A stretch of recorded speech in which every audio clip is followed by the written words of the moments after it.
لئن بسطت إلي يدك لتقتلني ما أنا بباسط يدي إليك لأقتلك. اليوم بنصل إلى الفصل الثامن والفصل الأخير من كتاب جسور فوق بحر اللانهائية، وإن شاء الله بنعيد المقدمتان لأنها هي مقدمة وخاتمة، وتعتبر هي ملحقة بالثمانية فصول.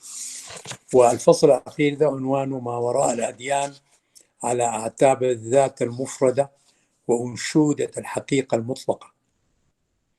هي في الحقيقة دي قصيدة كان كاتبها أحد العارفين الهنود اسمه شنكاراكاريا، اللي هي بتعني أستاذ العالم. بعدين أنا اهتميت بالراجل ده لأنه أول شيء عنده كتاب اسمه The Crest Jewel of Discrimination فيفيكا شودماندي، اللي هي شودماني، اللي هي بتعني أنا ترجمتها إلى جوهرة التمييز، وفي ناس بالإنجليزي ترجموها The Crest Jewel of Discrimination، في ناس ترجموها The Crown Jewel of Wisdom. الحقيقة كتاب مهم جدا. وبعدين كان اهتمت به لأنه شانكارا عاش بعد النبي مباشرة، عاش في القرن الثامن، وفيه لمحات يعني قرآنية ولمحات توحيدية، وأنه حتى في بعض السكولرز يعني الأكاديميين كان شككوا في أنه شانكارا ذاته كتب هذا الكتاب في الوقت ذاك، لأنه فيه بعض التعابير والأشياء اللي جاية لاحقا. لكن العارفين الهنود ذاتهم كلهم بيأكدوا أنه شانكارا هو اللي كتب الكتاب وكده، وهو كتاب رائع جدا، وأنا بعتقد أنه هو برضو كتبه، ولذلك أنا احتفلت به وكده، وبيكون خاتمة طيبة لأنه بتوري أنه الموضوع هو وراء الأديان، وأنه الأديان كلها هي في الحقيقة ما اختاروه العارفين للتفهيم، كل حسب وقته، لكن الحقيقة هي في قلبي وفي قلبك وفي صدري وفي صدرك، والحقيقة ما مكتوبة في أي كتاب. والوعي الإنساني ده هو ذات الوعي الإلهي، بس نحن ما قادرين نشوف الحكاية دي لأنه كلا بران على قلوبهم ما كانوا يكسبون، كلا إنهم عن ربهم يومئذ لمحجوبون.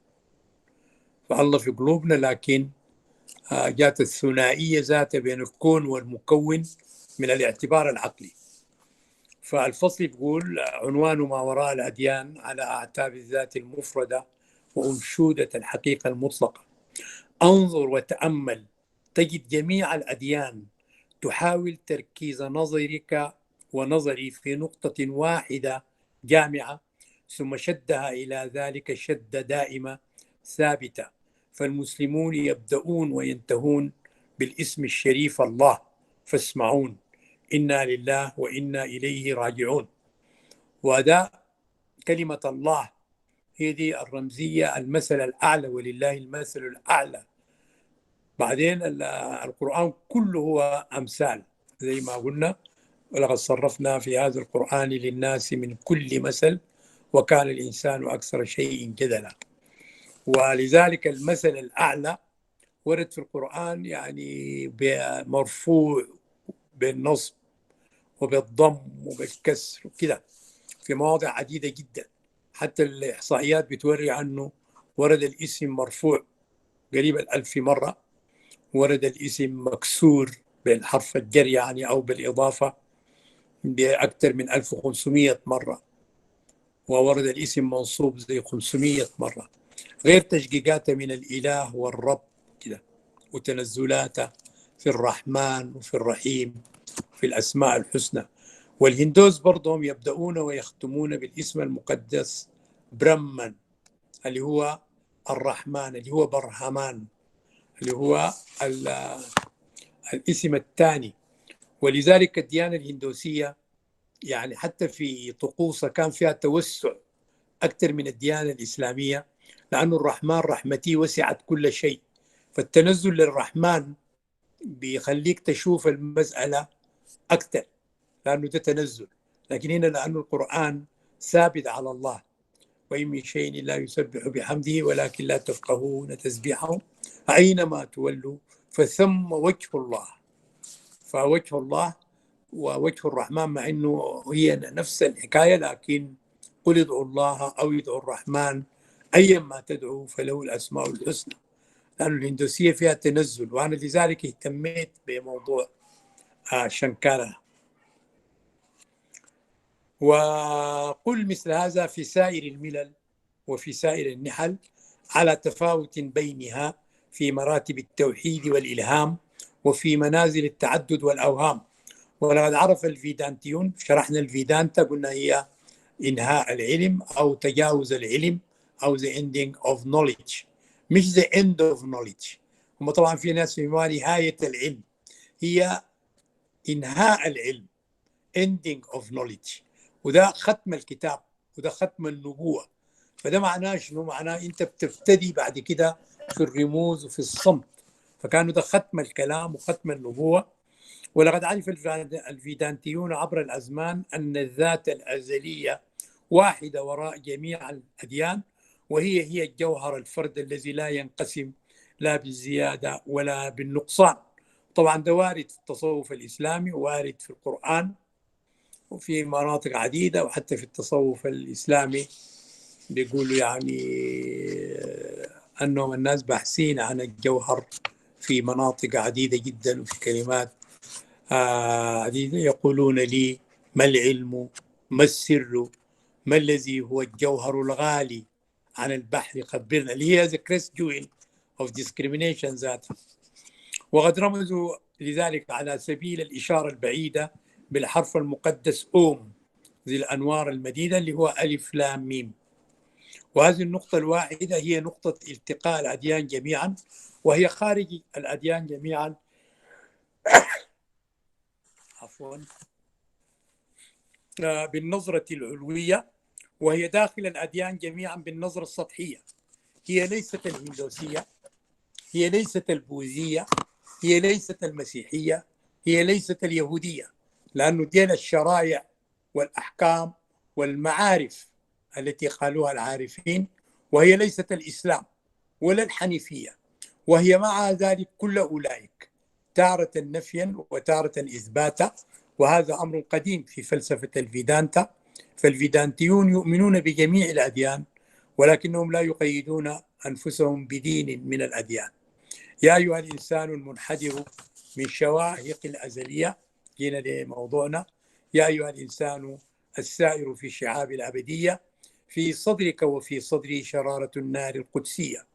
الأديان جميعها وعلى تفاوت بينها في المعارج هي محاولات العارفين سوق الناس في المدارج، وهم يبتغون من ذلك أن يكون ختام البداية العبور لجسر النهاية أو لجسر العناية، أن يكون ختم البداية العبور لجسر العناية. وما كل الأديان تبلغ غايتها وما كل الأتباع يدركون حكمتها، وقد يتصعبون ويتعصبون ويتحاربون في الساحل.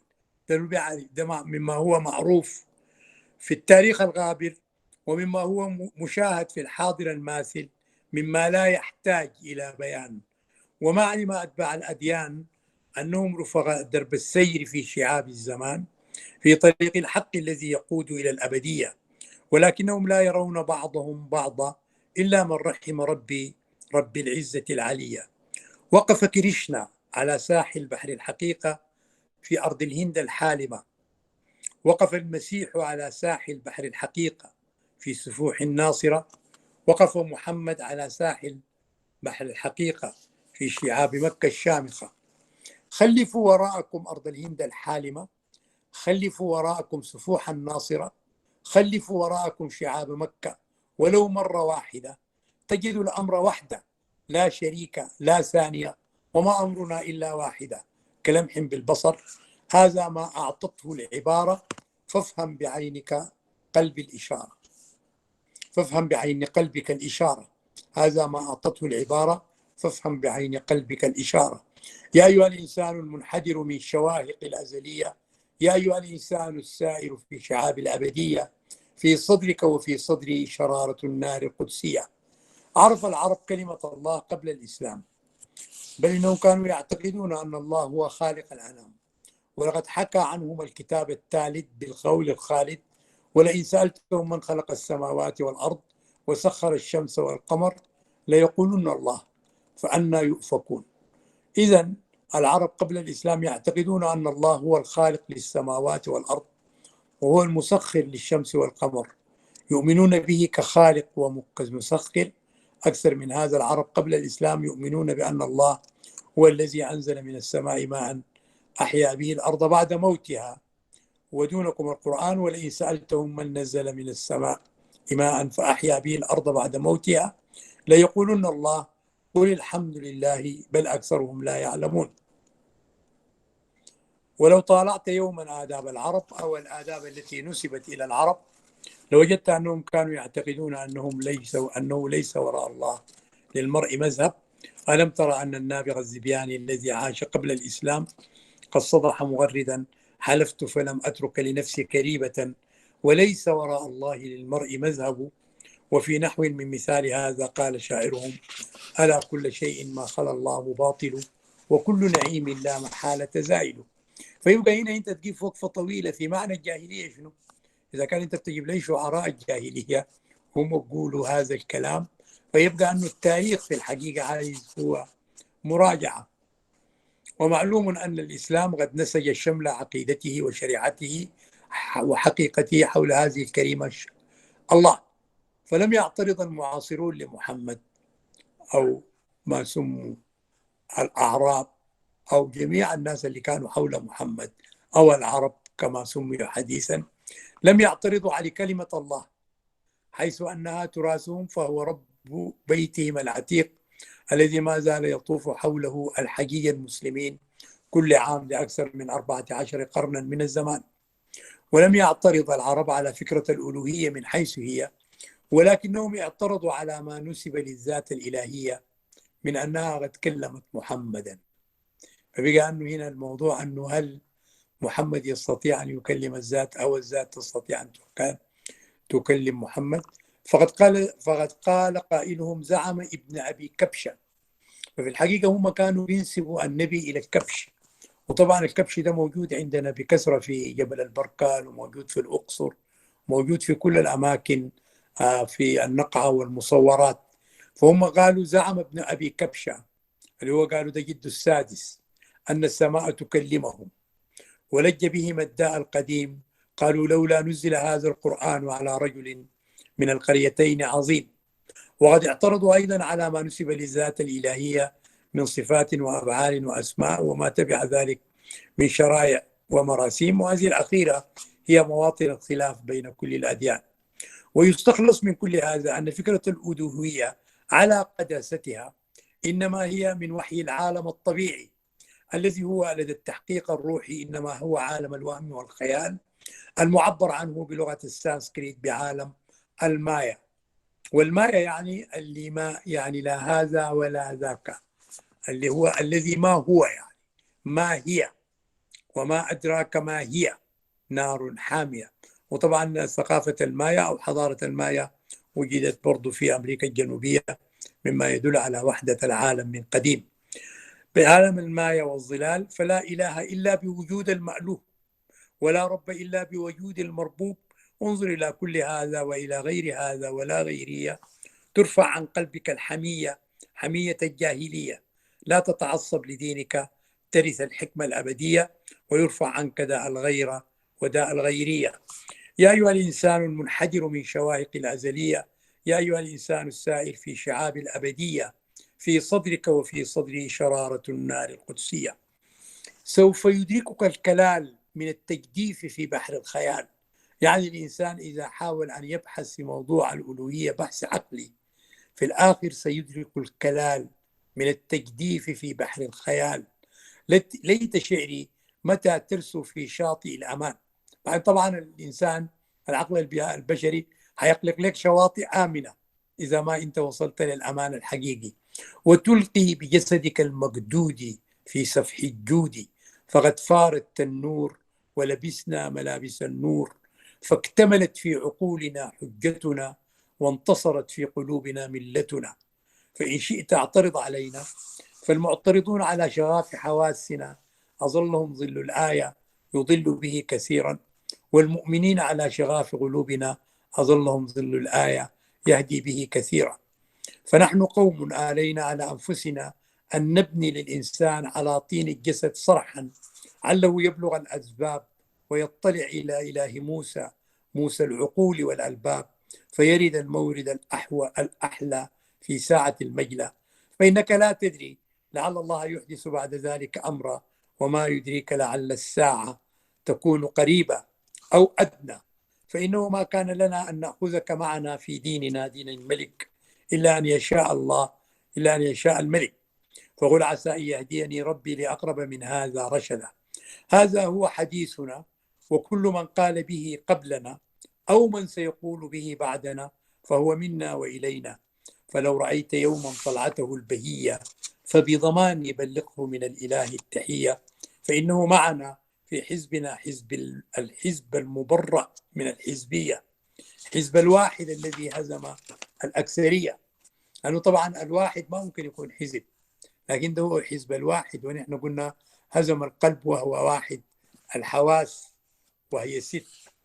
فهذا الحزب هو حزب قديم، هو حزب الله، وهي حزب تقومه أنت وأقومه أنا، ويظل واحد، لأنه كل من وصل إلى الله ذاب فيه، فيكون الحزب هو حزب واحد. وده هو الحزب المبرأ من الحزبية، حزب الواحد الذي هزم الأكثرية. ثم قم منه مقام هارون من موسى، يعني أنطق عنه، لأنه هارون هو ملكة موسى الناطقية. وإن كان هارون نفسه كان شخص مع موسى، وكان أخوه يعني شقيقه، كان ابن أمه إيمانا وإحسانا، فهو أفصح منك لسانا وأطهر منك جنانا، فكن معه رد أن يصدقه بالشمال واليمين، فإن التصديق يبسط لسان العارفين، فصفاء الراح من صفاء الأقداح.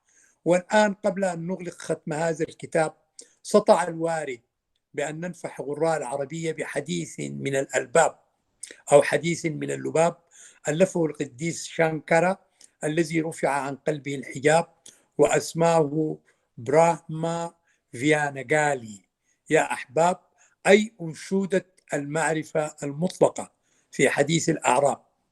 وشنكارا من قوم أدركوا البواطن في الأزمنة السحيقة آمادا قبل أن يعرف الآخرون الحقيقة. يقول القديس شنكارا على لسان الحقيقة المطلقة، هذه بقى ترجمتي أنا لقصيدته، قال: أنا التجريد، أنا التجريد مرارا وتكرارا أعود، في القيود أنا أبدي الوجود، في القيود أنا أبدي الوجود. ده زي قول النابلسي: تقيدت والإطلاق وصفي، أنا وحدي ذياك أنا، ما أدركني نقصان أبدي لا أتناهى، ما أدركني نقصان أبدي لا أتناهى، أبدي دائم الصفاء كامل الحرية. إن كان لي شكل فهو التجرد من الصورية، تخللت كل الأجرام الطبيعية، فأنا كل متسق النسق من مادة الغبط والفرح، أنا نور الوجود الصرفي المتجلي في ذاته وفي البقاع، جبلتي عدم الانكسار أبدا لا انقطاع، وحد الفرح المنزه عن النقصان في الوجود، أنا النور الباطن في الذكاء، أنا السلام فيما وراء الوراء، أنا الحقيقة المطلقة وراء كل الحقوق، أنا المطلق شيفا. شيفا اللي هي ده التجلي الأخير في الثالوث الهندوسي، اللي هو برهما اللي هو ده الخالق، وفيشنو ده هو البارئ، ده الذي يصين الخلق. بعدين شيفا ده هو الذي يحطم الخلق ويجعله في صور مختلفة، وطبعا مأخوذة من كلمة سيف العربية. قد عبرت الحدود، أنا المطلق شيفا قد عبرت الحدود، إنني أتنزه عن تعدد الأسماء والأشكال، شكلي هو المعرفة المطلقة بلا مثال، لن أهلك أبدا فلا زوال، أبدا أبدا لم يعلق بي الوهم والحد، ولا حلم الوهي المسمى بالجسد، هيئتي يشع منها النور الذاتي، شكلي هو سيد الدواخل ولا التصاوير، تخللت الوجود وتنزهت عن التعبير، أنا شاهد الأضداد وكفى بالله شهيدا، أنا الثبات، القدم شكلي فأنا الشاهد الأبدي، كل شيء مسكته في قبضتي، صورة القناعة الفطرية، اكتفيت بذات العبقرية، فأنا مستقر الوعي ومستودع المعرفة الكلية، الذات هي الحقيقة المطلقة والموضوع هو الوهم حتما يتبدد، هكذا دوي الفيدانت الذي أرعد بالمعرفة وبنور التمييز والفرقان. عشان كده أنا شكيت أنه هو عنده معرفة شوية بالقرآن، أو عنده كشف روحي يعني في جميع الأحوال. وهكذا دوي الفيدانت الذي أرعد بالمعرفة وبنور التمييز والفرقان، وبالذات أنه هو جاء لاحق لمحمد، تجد أنك ليس إلا المشهود بالعيان، هكذا دوي الفيدانتا يا أيها الإنسان. برهمن هو الحقيقة، عالم الأشياء والأحياء مجرد أوهام، والأنا التي جعلتنا نحس بالتعدد والانفصال ليست شيئا سوى برهمان، هكذا دوي الفيدانتا يا أيها الإنسان. إن العلم الذي تعلم به هذه الحقيقة هو أصدق العلوم، علم العلوم العريقة، هكذا دوي الفيدانتا رياض الرياض الوريقة، في جوفي نورا وفوقي نورا وفي أعماقي نورا وراء الأبدية. طبعا ده زي حديث النبي، فيما وراء الورى نور الأنوار، النور الساطع الذاتي، أنا شيفا تنزهت عن الحزن وترفعت عن المحدودية وعن الدموع وعن آهات الحياة البشرية، لا خوف عليهم ولا هم يحزنون. انتهى حديث الغديث سنكار على روحه الكبير الأمن والسلام، وغير فائدة على فطنة الغاري أن ترجمتنا قد قللت شيئا في المعنى الأبهى المصبوب في القالب الأسمى. هي برضه لو سمعتها بالسانسكريت، حتى لو أنت ما بتعرف السانسكريت بتلقاها جميلة جدا يعني واضحة. روح المعاني المعنى الأحجى والذي حير فيكم نابغة الفصحى، وسنعود للتفصيل والتحليل حتى يتفجر في قلبك ينبوع التأويل. والحمد لله الوجود وربنا أوفى لنا بما وعدنا به، وعدنا إلى التفصيل حتى يتفجر في قلبك ينبوع التأويل. وده كان قبل 30 سنة أو 31 سنة. وسنكشف بنور العرفان كيف اشتق من الفيدا منطق القرآن، فعند التناهي ما شهدنا إلا وحدة الأديان. يا أيها الإنسان المنحدر من شواهق الأزلية، يا أيها الإنسان السائل في شعاب الأبدية، في صدرك وفي صدري شرارة النار القدسية. قد قصدنا من هذا التطويل في الكتب الأولية أن تنسج لنفسك بنفسك من نفسك خيوط الوحدة العسجدية. فيا أهل القرآن، إنكم في شك مما أنزل إليكم ظاهرا أو خفيا، وقد آن لكم أن تخضعوا أعناقكم للآية العلية النازلة في حق نبيكم المصطفى المطهر عماد الحنيفية. فإن كنت في شك مما أنزلنا إليك فاسأل الذين يقرؤون الكتاب من قبلك، أسأل الذين يقرؤون الكتاب من قبلكم، نفذوا هذه الوصية، جئناكم بمنطقكم منطق الحرفية، ورميناكم بسهامكم السهام الورقية. هذا هو فن التورية العلوية. فلو أنكم سألتم الذين يقرؤون الكتاب من قبلكم لقالوا لكم صواع الملك في رحلكم. فأنتم تقولون ده في القرآن: ثم أورثنا الكتاب الذين اصطفينا من عبادنا فمنهم ظالم لنفسه ومنهم مقتصد ومنهم سابق بالخيرات. وكتب الهندوس القديمة تقول طبائع البشر ثلاثة أو ثلاث: الطبيعة الأولى تاماس، أي الصفات الظلمانية، وهذه تعادل من الآية فمنهم ظالم لنفسه. ومن موسيقى تاماس الصوتية تسلسلت الكلمة العربية دامس، طبعا هي تاماس مأخوذة من دامس أي شديدة الظلام، أي شديد الظلام، فتأملوا الأصوات الخفية. الطبيعة الثانية راجع، أي الصفات الوسطى بين الظلام والنور، الصفات العاطفية والنفسية كالغضب والفرح والشهوة والرغبة، وهذه تعادل من الآية منهم مقتصد اللي هي وسط يعني. الطبيعة الثالثة ستوى، أي الصفات النورانية، وهذه تعادل في الآية ومنهم سابق بالخيرات. وترجع كلمة ستوى للأصل السانسكريتي ديفا، لأنها ستوى سيديفا ومعناها نور، وديفا معناها نور، وهي أيضا تعني إله، فالإله عندهم يعني نور. اقرأوا إن شئتم الله نور، النور السماوات والأرض. ومن ديفا جاءت الكلمة العربية ضوء بقلب الألف، أو ديفا هي نفسها جاءت من الكلمة العربية ضوء، كما هي عادة هؤلاء القوم. وحذف الألف الذي هو عماد النهاية في الكلمات السانسكريتية. ومعلوم أن أصل الكلمات السانسكريتية تنتهي بألف الواحدية، مما أكسبها حلاوة سحرية. طبعا القرآن فيه صور كثيرة بتنتهي بالألف، ومرينا عليها زي صورة مريم وصور كثيرة أخرى. وأظنه قد لا يكون قد فاتك الرمزية الروحية في الحرف الألف، الذي هو حرف الابتداء في جميع الأبجدية. جميع الحروف بتبتدي ب A أو ألفا أو ألف. يا ألفا الإغريقية هي ألف نفسها ذاتها. بعدين السانسكريت ذاتها بتعني سانسكريت، سان يعني الكمال، كريت معناه اليد، هي جاية من ديمقراطية يعني حكم الشعب، اللي هي ديمو اللي هي الدهماء أو العامة أو الشعب، ديمقراطية. وطبعا الكاراتيه والكراتيه شرحناه قبل كده. فهي جاية السانسكريت كأنه يد العرفان أو يد الكمال أو لغة الكمال، وما يسموها لغة الآلهة.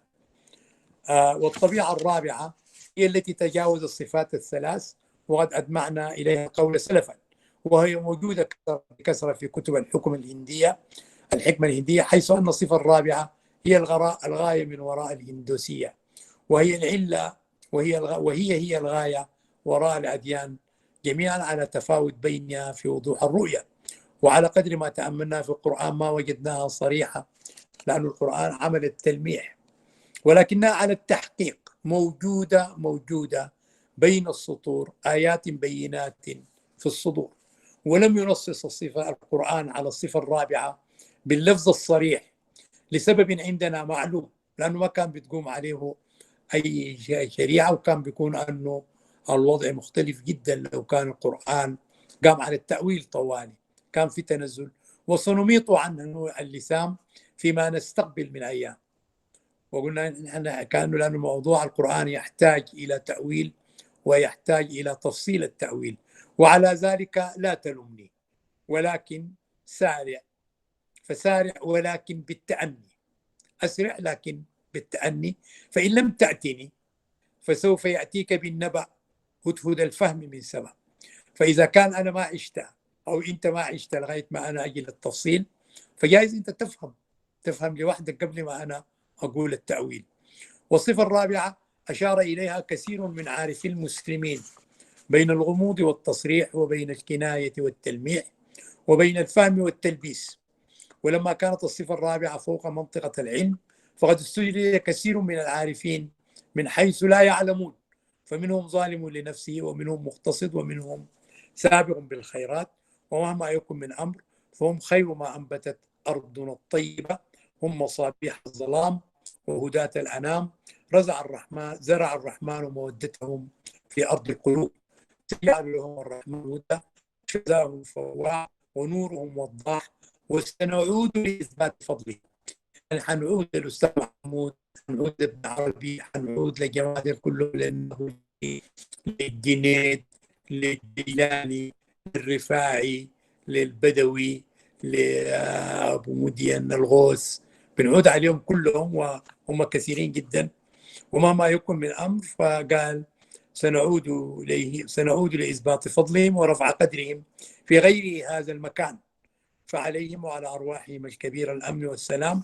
ولقد تعرض عارفو المسلمين لأذى المسلمين الذين رأوا بحق أن هذا الأمر الجليل خارج على نص التنزيل، خارج على نص الحرف القرآني المؤيد بفعل النبي وأبي بكر خليفته الداني، لأنه أبو بكر عمل نفسه خليفة، وأنه شرح القرآن بطريقة مخالفة لما نقول في التأويل، ومشى في حروب الردة وعملوا الحدود، عملوا العقوبات وعملوا كل شيء، وهذا معروف في التاريخ الإسلامي، وسنفصل فيه تفصيلا يوم تسنح السوانح وتلوح في قلبنا اللوائح. فالحمد لله سنحت في قلبنا السوانح ولاحت في قلبنا اللوائح، وبدأنا في التفصيل وما زلنا عليه. وإن جاز أن نقول القليل فإننا نقول معلوم من أصل التكوين كانت جزاء وفاقا في عالم التلوين. يعني المسلمين شقوا 14 قرنا لأنه ده جزاء وفاق، هم خالفوا الطريق فربنا عاقبهم بما خالفوا. ولتعلمن نبأه بعد حين، فلكل شيء في الزمان وقته، وغاية المستعجلون فوته. وقد فات على المسلمين في الماضي وما زال فائتا عليهم في الحاضر، يعني ده أنا بتكلم قبل 30 سنة، أن القرآن تنزيل وأنه أيضا تأويل، ولكنهم وقفوا على ساحل التنزيل ولم يركبوا زوارق التأويل إلا من رحم العليم القدير، لأنه طبعا في ناس منهم تكلموا عن التأويل. فأرجو أن يرفع عنا بارئون البلاء وينير سواد أيامنا بنور المحجة البيضاء، وينشر ألوية الحقيقة السمحاء، ويرفع عن هذه الأمة عار سفك الدماء. وطبعا ليت شعري من يعلم المسلمين الآية لئن بسطت إلي يدك لتقتلني ما أنا بباسط يدي إليك لأقتلك. وأنا كنت بنستعمل في الأول، كنا بنستعمل قل يجمع بيننا ربنا، لكن لما بدينا في التأويل كنا بنقول لئن بسطت إلي يدك لتقتلني ما أنا بباسط يدي إليك لأقتلك. وكنا بنقوم طوالي على تحريم سفك الدماء وإلغاء الجيش، وأن الإنسان مكرم. وطبعا الإنسان المكرم هو من النساء والرجال العارفين والعارفات، أصله هو الإنسان المكرم عند الله والذي عنده وزن. لكن احنا اعتبرنا أقل الناس إنسانية ولو كان أبلها ولو كان أحمقا هو غاية في ذاته، لأنه هو بذرة الإنسان الكامل. أي إنسان هو بذرة المعرفة.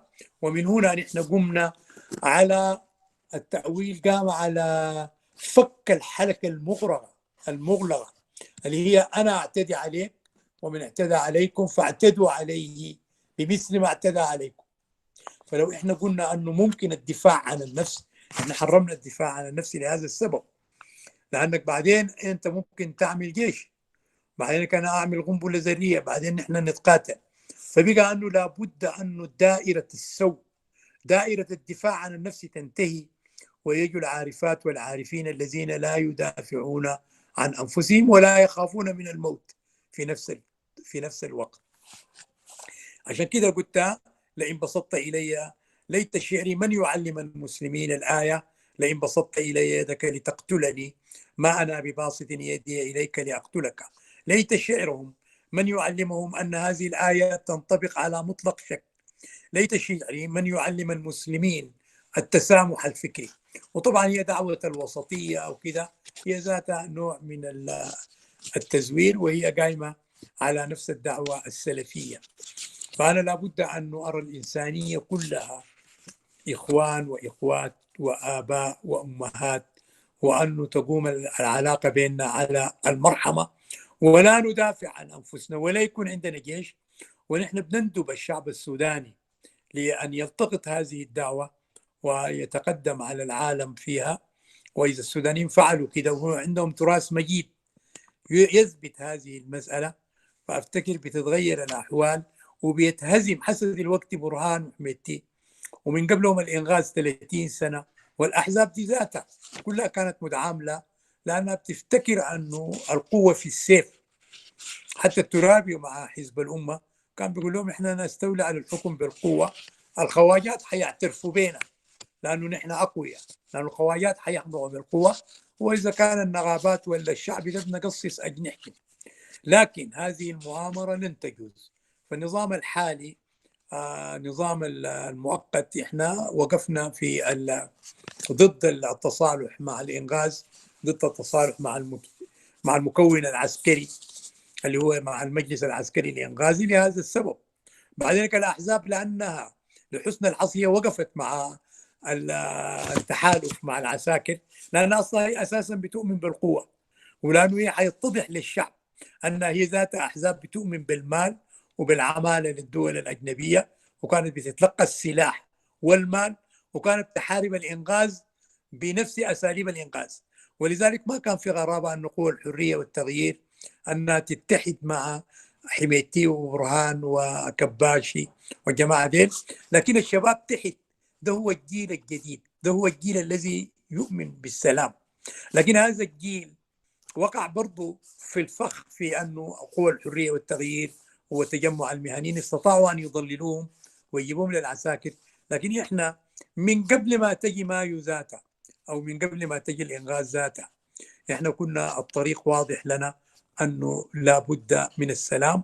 والحمد لله شعارات الثورة جاء السلام وحرية وعدالة، لكنها ما مشت لغاياتها، لأنه برضو الشباب ما عارف يعمل شنو، وأنه جاء بطريقة عاطفية في كراهية الظلم وفي الرغبة في السلام وفي الحرية. وإن شاء الله هذا الجيل الجديد سيحقق، يعني هي الأحزاب والإنغاذ والحرية والتغيير هي جميعها هي القوى القديمة، حتى حركة الحلو وحركة عقار وحركة على تفاوت بيناتها وحركة عبد الواحد والحركات الثانية بتاعت خليل اللي هي حس فيها جبريل وفيها مناوي، هذه في الحقيقة كلها حركات رجعية لأنها حاملة السلاح. لكن احنا قلنا أنه حملهم للسلاح لمسألة مرحلية، لأنهم هم شعروا بأنه كانوا في تآمر على الجنس أو على الناس اللي سموهم أفارقة. الناس اللي سموا نفسهم عرب تآمروا على الناس اللي سموهم أفارقة.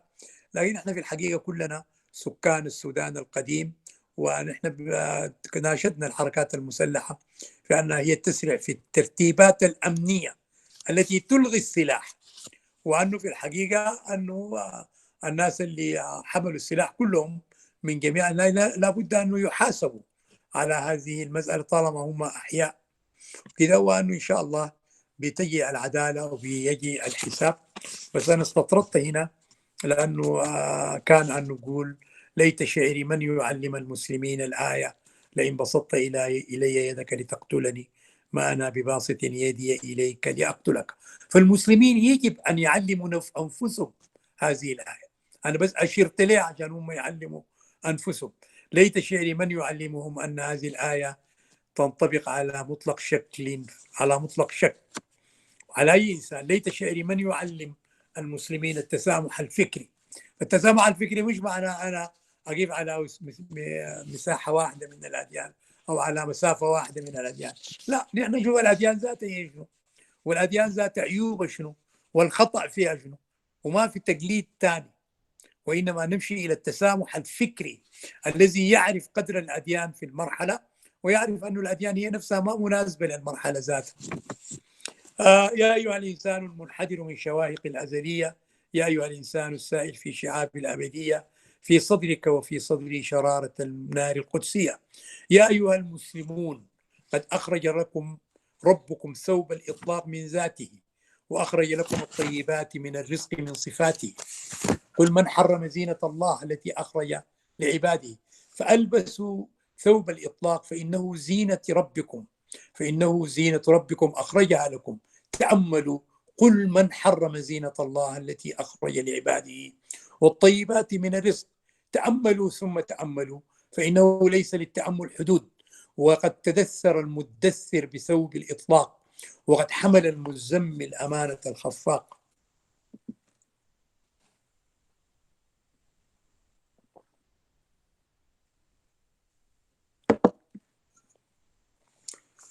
فاعتبروا التي هي أثقل من السماوات والأرض والجبال. فاعتبروا يا أولي الأبصار. طبعا إنا عرضنا الأمانة على السماوات والأرض والجبال فأبين أن يحملنها وأشفقن منها وحملها الإنسان. ومن حسن الفعل أن أكملنا في هذا الكتاب 8 فصول، فقابلت في اليوغا مراتب اليوغا 8 مراتب العروج للمأمول. طبعا هي مراتب شاقة جدا، والإنسان لو بدأ بها من الصعب جدا أنه يصل إلى الحقيقة. المسمى بياما ونياما وأسانا وبارانا ياما وباراتا يارا ودارانا وديانا وصمدي، اللي هي بتعادل الصمدية، اللي هي نفس استعملوا نفس الكلمة عندنا وقابلت أيضا مراتب التصوف الإسلامي الثمانية: النفس الأمارة واللوامة والملهمة والمطمئنة والراضية والمرضية، والداخل في عباده، والداخل في جنته، ثم الفانية عن كل أولئك، والتي لم تذكر لفظا لمكان فنائها فافهم. فطبعا احنا طبعا الثمانية فصلنا فيها تفاصيل كثيرة مما يغنينا عن الإعادة الآن. ثم لا تقف مع هذا أو ذاك، فإنما هم فتنة فلا تكفر، فجزاؤك الحق وهو في رحلك فافصر. من وجد في رحله فهو جزاؤه، وهو في رحلك فابصر. من وجد الله في رحله فالله جزاؤه. وفي أنفسكم أفلا تبصرون. الأمر الفريد أقرب إليك من حبل الوريد، بل إنك أنت الآن هو، لو أن بصرك الآن حديد. فتتوددوا إلى قريبنا الذي هو فيكم. وعلى طول ما علم العلماء فإنهم ما علموا لنا قريبا أقرب من الإله، فالقريب هو الإله ودونكم. وإذا سألك عبادي عني فإني قريب. ومن هذا الفرع السامق دنت وتدلت الآية الكريمة: قل لا أسألكم عليه أجرا إلا المودة في القربى. ولا يظن أحد أن النبي يطلب مودة الناس لذوي قرباه أجرا على دعوته، فهو عن ذلك تعالى علوا كبيرا. ولكن النبي يطلب مودة الناس لقريبه المسمى الله، إن كنت تعلم له سميا. فالعارف لا يسأل أحدا أجرا على إطلاق الإطلاق. فإن كان عقلك الجليل لا يزال يبحث عن الدليل، فإني أضع هذه الآية على رأسك كالإكليل: فإن توليتم فما سألتكم من أجر. فحاصل الأمر أن المودة في القربى ليست أجرا، فأقرب شيء للعارف في كل إنسان هو الوعي في كل إنسان، هو قبس الله في كل إنسان. فما عقولنا الجزئية إلا قبس من النور العظيم، هو وجه الله في كل إنسان بل في كل كيان. فعند العارف أينما تولوا فثم وجه الله. فتتوددوا إلى قريب نبيكم الذي هو فيكم. ثم تسلقوا جبل الحق الشاهق، فإنه قد تصدع تحت أقدام العارفين. قد أظلكم ليل الوجود، لو أنزلنا هذا القرآن على جبل رأيته خاشعا متصدعا من خشية الله. قد أظلكم ليل الوجود، فاسروا من المسجد الحرام حيث السجود إلى المسجد الأقصى حيث لا سجود. الأقصى عن الزمان والمكان، وعن السجود والظلال والنجم إذا هوى، كناية عن نهاية المكان. فقد تهاوت كواكب ليل العارفين، فأشرق عليهم فجر البهاء، فلا أحزان ولا شقاء. طه ما أنزلنا عليك القرآن لتشقى. كلمة حق علياء تنزلت عزاء لساكن الأرض من ساكن السماء، وهنا سر لو بحثت عليه لاهتديت إليه. داير يختم، قال: هذا كتاب الحق ألقيناه جملة واحدة على عقلك، ثبت فؤادك أم لم يثبت. تعددت الأسماء وكثرت الأديان وتشعبت الأفكار واختلفت ألسنتكم وألوانكم، وما زال الواحد واحدا لم تعلق به الأوهام. قلنا وما زاد الواحد بقولنا، صمتنا لأنه كنا عايزين نخش الصمت، وما نقص الواحد بصمتنا. ففيما تتساءلون؟ فإنه لكل نبأ مستقر وسوف تعلمون. فإن كل أنباء الغيب مستقرها قلب الإنسان، فما أعلمناك إلا بالذي تحت قدميك، فعلمي هو علمك وقد رددته إليك، ولكن لكل أجل كتاب فلا تثريب عليك. فأرجو أن يكون بهذا الكلام غزال شيء من هول الدنيا الفظيع، وبلغ نداء الحب أذن كل سميع. فإنه ليس في الإمكان أبدع مما كان. وها نحن قد بلغنا مسك الختام، وقلنا كل ما يمكن أن يقال، وصمتنا عن الكثير الذي لا يطال، حيث أننا ما زلنا في عالم القيد والأوهام.